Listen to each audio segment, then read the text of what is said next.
කියන්නේ. ඈ බංකෙල්ලේ. ඇයි ඔහෙම කියන්නේ? නෑ මේ හාල් කීයද? පොල් කීයද? ඒකයි මම කියන්නේ.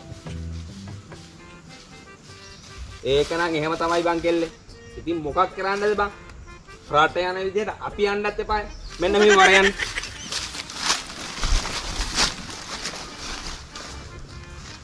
කනේ මේ අප්පච්චි අපිට චරිත සහතිකයක් දෙයිද?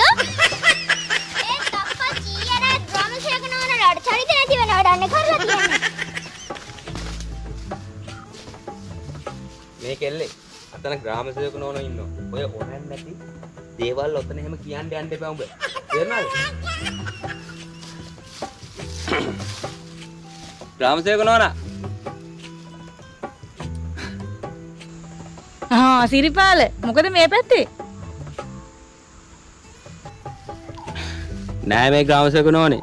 අපි මේ කෙල්ල අලුත් ඉස්කෝලේකට දාන්න. කෙල්ලට චරිත සහතිකයක් ගන්න කියලා ආවේ. නෝනේ මොකද මේ පොල් ගහ දිහා බලන්නේ කරන්නේ? නෑ මේ සිරිපාල හොන්තට පැහිලා තිබ්බ පොල් වල්ල හොරු කඩලානේ.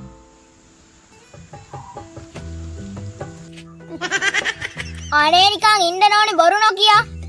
කොහෙද ඒව පැහිලා තිබ්බේ? අමු කාලටනේ. නේද අප්පච්චි? මේක වැඩි හොඳයි පුතේ.